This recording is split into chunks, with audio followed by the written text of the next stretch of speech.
Pemirsa, Satuan Reskrim Polres Tanjung Pinang melalui petugas unit PPA kembali menangkap seorang pelaku pencabulan di kota Tanjung Pinang, yakni yang dilakukan oleh seorang kakek yang tega mencabuli 3 orang cucu tirinya. Bahkan tindak asusila ini telah dilakukan oleh pelaku sejak tahun 2015 silam.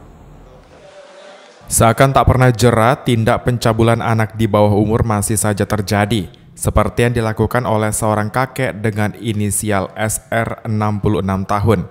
Ia tega mencabuli 3 orang cucu tirinya sejak tahun 2012 silam hingga tahun 2018 di waktu dan tempat yang berbeda. Penangkapan pelaku berawal dari pelapor yang dihubungi oleh ibu korban pada 23 Januari lalu, yang mana anaknya pernah dicabuli oleh pelaku pada tahun 2012 hingga 2015 dengan cara memasukkan korban ke kamarnya.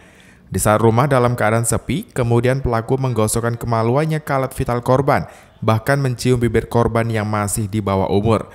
Kejadian ini terbongkar saat korban berani mengadukan peristiwa ini kepada orang tuanya. Tidak hanya satu korban, ternyata pelaku juga pernah melakukan hal yang sama pada cucu tiri lainnya dengan cara memasukkan jari pada alat kelamin korban, sehingga total sebanyak 3 anak di bawah umur yang menjadi mangsa kakek keji ini.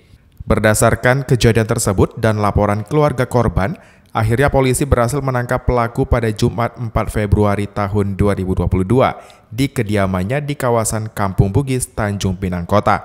Lantaran pelaku diduga telah melakukan tindak asusila terhadap para korban dengan cara menggosokkan alat kelamin pelaku kepada korban.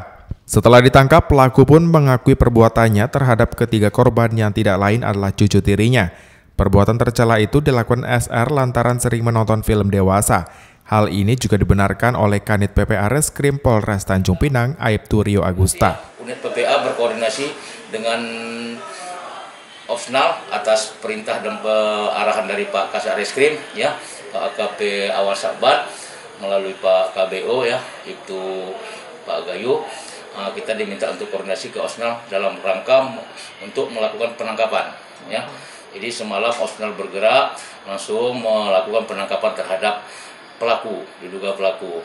Nah, selanjutnya pelaku kita bawa di sini ke Reskrim, terus kita lakukan pemeriksaan secara intensif dan dari hasil pemeriksaan itu pelaku mengakui semua perbuatannya. Yang mana dalam hal ini pelaku mengakui bahwa memang benar pelaku telah melakukan perbuatan cabul terhadap 3 orang yang merupakan cucu tiri dari pelaku tersebut.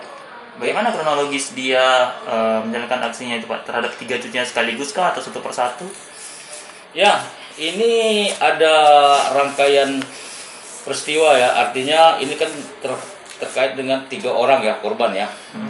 Nah, itu dia melakukan dengan rentang waktu yang berbeda, ya. Satu persatu berarti, Pak? Oke, iya, satu persatu. Jadi korban di sini dapat kami sampaikan juga dengan inisial. Yang pertama inisial S, ya, 16 tahun. Yang kedua inisial C, dia lahir 10 tahun, ya, 10 tahun. Terus inisial A 11 tahun. Sementara itu, pelaku berinisial SR mengaku aksi cabulnya tersebut dikarenakan ia terpengaruh film porno yang ditonton olehnya. Selanjutnya, demi melampiaskan hasratnya, SR mencabuli cucunya tersebut sebanyak 1 kali. Hilap, ya? Hilap. Dengan pengaruh nonton film. Oh, sering nonton, ya? Sering nonton film, ya? Jarang juga, tapi enggak sering. Berapa kali? Satu-satu aja. Satu-satu, gitu. Emang waktu dia anaknya nggak nangis? Enggak, kan saya enggak sampai memaksa. Gitu, ya. Atas tindakan cabulnya, pelaku terancam dengan pasal 82 Undang-Undang tentang Perlindungan Anak dan ancaman maksimal 15 tahun penjara. Sandi, GoTV News melaporkan.